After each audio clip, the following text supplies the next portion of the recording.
Warning: the following video contains retarded and hypocritical comments from a large fat Brummy potato. Viewer discretion is advised. Hello everyone, this is ChampionMan90. Ugh! Damn it, I can't see a thing in this. Well, hello there, YouTubes. Oh, hello there, Kevin Logans. And it's been a while since I did a walking around talking video, isn't it? I'm surprised you managed to uphold your roots and get off your fat ass and even walk around Brummy, eh? I'm surprised you could even do that. That's an achievement, people. Kevin Logan got off his ass to walk around. That deserves a click of applause. And that's mainly because I live in Britain and it's always fucking raining. Come to Manchester, you'll know rain.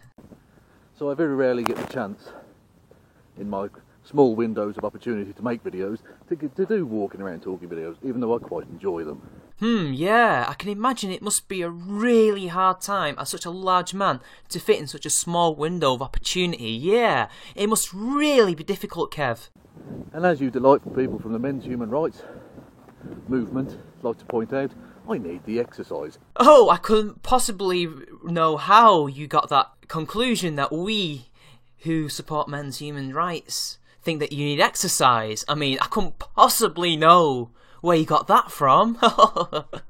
Clearly. Yeah, clearly you do. Yeah, I mean, you could say that I need the exercise, but I'm not the one who's dripping full of lard and looks like a potato.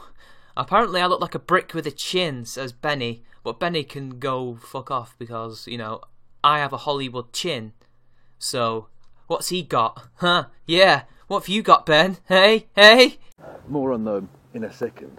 Don't worry, I'll let you catch your breath, Kev. I'd like to tell you today about a ridiculous thing that occurred, and it won't surprise you that it came from the mind, the quote-unquote mind, of noted dipshit and all-round fucking idiot, Kevin Logan? Paul Elam.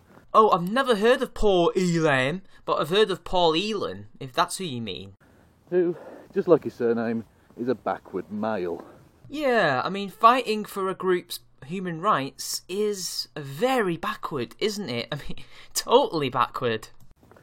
Now, he's decided to go after, as part of his ceaseless, never-ending war against the stormtroopers of the gynocracy. You don't know the power of the gynocentricity that we currently have in our society.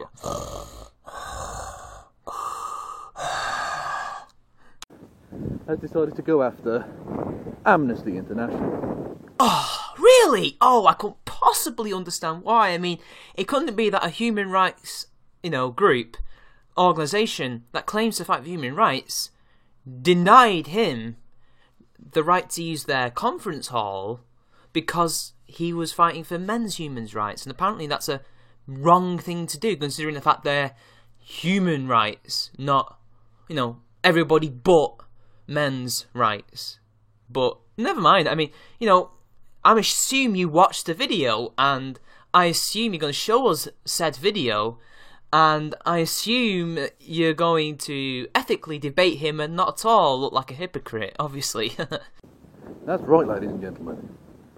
He's gone after one of the most amazing, laudable organisations that humanity has yet produced and has to offer to date.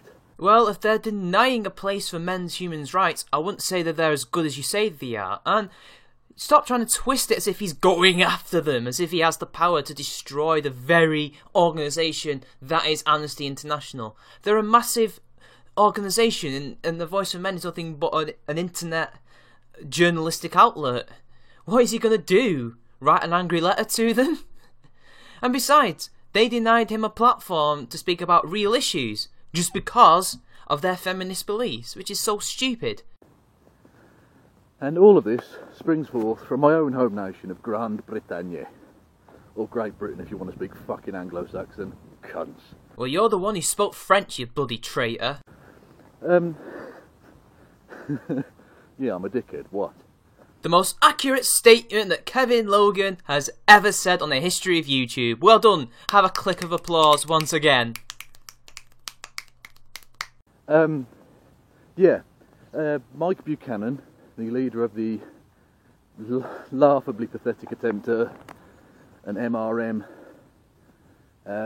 political party. Yeah, he's doing far more in politics than you are doing right now, Kevin. Let that sink in. Called the Justice for Men and Boys, and then in brackets, and the Women Who Love Them party. Wanted to hire a room at Amnesty International's London headquarters for one of his women hate fests. Well, I don't know what the fuck it was about. Oh, we'll be getting into women hate fests in a minute. Just you wait, people, because this is where the hypocrisy comes in. But to answer his question, I'm sorry, but talking about men's issues is not a women hate fest. I mean, you know, we've seen loads of people say that from your side, but not once have they ever given us any evidence that they are, of course, women hate fests. They're not. They're just things where people talk about issues that affect men. Can men not talk about these things without you guys trying to stop us? I'm just wondering. I mean, I know you're white knighting right now, as you usually do, but come on, Kev, have some decency. Anyway, and Amnesty International quite rightly said, no. Oh, maybe for you, who's a pro-censorship feminist, you know, we can't be having these evil MRAs talk about actual issues that might, you know, destroy the myths of feminism. Maybe that's why you're saying quite rightly. See, Amnesty International is a human rights advocacy group or organisation, whatever you want to call them. It is hypocritical of them to give voice to all these other issues apart from men's. Am I right? Is that not hypocritical of them? Therefore, it's wrong. It is wrong for them to deny these people this room just because they're men's rights activists. Isn't that stupid and wrong? I can't understand why it's such a bad thing to say and why it's such a good thing for them to do that, but I'm sure you'll explain. We're an actual legitimate human rights organisation and you're a fucking hate group. You see, that's just an opinion that is groundless. It is an assertion, and therefore we can simply dismiss that, people. He's just, you know, talking bullshit at this rate, and so are Amnesty International. That is seriously why they, you know, denied them the right to do that. I mean, there's actually no evidence that A Voice for Men and Justice for Men and Boys are a hate group. I've never seen Mike Buchanan say anything remotely hateful. I've not even seen Paul Elam say something hateful, and he said some stupid things. Mostly, I won't say stupid, that could seriously harm the, you know, men's rights. It doesn't. It's just that he gets taken out of context far too easily, and he should probably, you know, learn from that kind of thing. But oh well, it's not necessarily his fault, and I can't fault him for, you know, at least being the one who's going to say the hard things that need to be said. So yeah, none of them have said anything hateful. If anything, it's people like you who have said things hateful, Kevin. You know, like Julie Bindel saying that men should be in concentration camps, but oh fuck, that's just a joke, you know, that's just a joke. I mean, it's not like, you know, other feminists saying that we should, you know, kill 90% of the male gender, or, you know, like Valerie Solanas outright saying we should destroy the entire male gender, as well as, you know, creating some kind of communist utopia for women. But, you know, never mind, that's just inconvenience. They never really said that. They're not true feminists. And so, Paul Elam has gone fucking crazy about it. Actually, he was very calm and considerate in his response. But, I mean, you obviously watched the video where he discusses this issue. Obviously, you know. Never doubt Kevin Logan, you know. He definitely watches his shit. Yeah, he definitely knows what he's saying. He's not totally misrepresenting Paul Elam at all. And said that this was a quote-unquote brazen act of bigotry. Well, bigotry. I'd say it's kind of bigoted for them to do that, but really I'd say it's more hypocritical of them to do that. To deny someone the right to use their hall just because of the word MRA. Well, acronym. Just because they're MRAs, they weren't allowed to use it. That's it. Not because they're a hate group, but because they're MRAs. They're not a hate group anyway, but Amnesty International, because of their political beliefs, stopped them from using something, even though they're supposed to be for human rights. Which one makes me wonder, is Amnesty International as good as they and you like to say they are? Because I'm beginning to have second thoughts right now.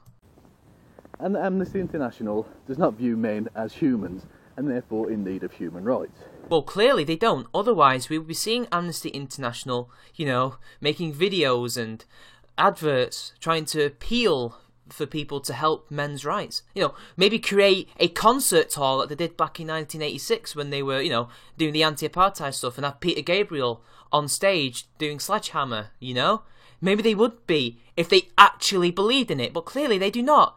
Because if they did believe in it, they would have given these people a platform and, a hall to speak their mind, to, raise issues. But no, they went hypocritical, they went against what they're supposed to be, a human rights organisation, and denied someone a platform to speak about, human rights. So, what more can Paul Elam possibly be angry for, and how can he be wrong about that when it's true? Which is a joke, considering that Amnesty International have helped thousands and thousands and thousands of men, and continue to do so all the fucking time. Yeah, in third world countries, but not in regards to their actual specific gender issues. I've never seen them do stuff like that. I've seen them help stop apartheid, to stop poverty and hunger and thirst and economic strife and all these things, but I've never actually seen them tackle men's rights. I've never seen them try to help men in the courts and the family courts and, homeless men. Or maybe they do help the homeless. I have seen they do help the homeless. But I have never seen them do the other things that MRAs, are fighting against. Never. See, the thing is, the difference between Amnesty International, an actual human rights campaign, and the men's rights movement and Paul Elam and the Voice for Men, is that Amnesty International doesn't just go on the internet and call its wife a whore. Oh really? And it's not like you're not guilty of anything like that. I mean, you are the one that said this about Shoe on Head. And Armin Skeptic is just using you as a place to stick his dick as and when he feels like it. You're just a cum bucket to him. You're just a cum bucket to him. You're just a cum bucket. You're just a cum bucket to him. You're just a cum bucket to him. So, please, stop being a hypocrite, Kevin, and stop chatting bullshit. It's obvious that there's a different set of rules for you lot, and a different set of rules for everyone else. Don't go chatting shit and lecturing and moralising to us when you yourself are guilty of the very same things. Even if Paul Elam's also taken out of context then. But oh well, who cares? It actually does proper campaigning. It actually frees, prisoners of conscience. It fights for the freedom of the press. I don't think anybody's denying that they have done that in the past, and to a lesser extent have done so now, and will continue to do so in the future. But the fact remains, they're still being hypocritical by not, allowing these people to speak about men's issues. It's still hypocritical. They're a human rights issues group. They're not a women's and, lower economically, safe, whatever you want to call it, countries group. They're a human rights group. They're supposed to be helping everyone. But this action that they have taken suggests otherwise. And you know what's weird? So do MRAs. They also fight for these things. Yet, who's stopping them? Amnesty International and feminists like you. Isn't that so funny? What has Paul Elam done for human rights? Well, he's currently trying to help Gregory Allen Elliott fight for his life because he disagreed with the feminists and is now being charged with harassment despite there being no evidence. It's just that Stephanie Guthrie felt harassed. And he organises various conventions and other things and get-togethers, and he writes for his own website. He actually does things, plus his YouTube channel and all these other things. The problem is, though, he's being stopped by you lot, and funnily enough, I could level the exact same accusation at you. What have you done for human rights? What have you done for feminism? Nothing, but contribute to the death of them. Nothing.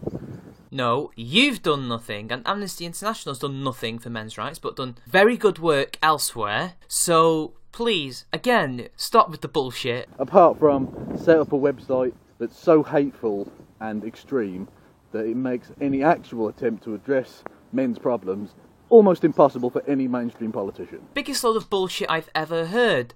The reason why it's so difficult is because of people like that Labour MP who laughed at another MP's face when they suggested a debate about men's issues. It's impossible because of feminists lobbying MRAs or non-MRAs who just want to create a men's society or a place to talk about men's issues on university campuses. People like you on YouTube defending said fascists and defending people like Laughing Witch and other people. Because, you know, you are that white knight type motherfucker that you so do not like being called. A Voice for Men is not hateful or extreme at all. Elam is one of the moderates, in fact. Just because he likes to write in a hard-hitting way does not make him extreme. But the thing is, it only feels extreme to you. Plus, you just want to misrepresent and lie about him to suit your agenda. It's classic Kevin Logan. What more am I complaining about here? So yeah. Paul Elam.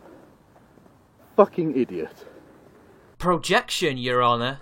I'll leave a link below to the article from We Hunted the Mammoth about this. Notice how he will not show the actual video that Paul Elam made addressing the issue. He's just gonna send us We Hunted the Mammoth, David Futrell, that article, so that he can misrepresent what Elam is saying and we don't get the whole truth. We just get the lies and the spin. You're not as clever as you think you are, Kevin. And a link to Amnesty International, and I would advise you to go and give generously to them because they're amazing. And Paul Elam's a fucking dick.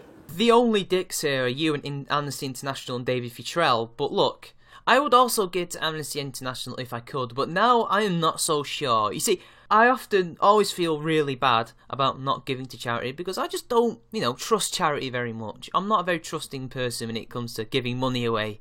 I need to actually make sure that my money is going to make a difference. And now with Amnesty International doing this shit and you, promoting them and everything, I just think, no, I don't think it's worth giving my money to them. I'd rather give it to a charity who doesn't discriminate. So I think I'll pass on that, Kevin. So anyway, I think that's enough of that, isn't it? Yes, that is definitely enough. Goodbye, Kevin.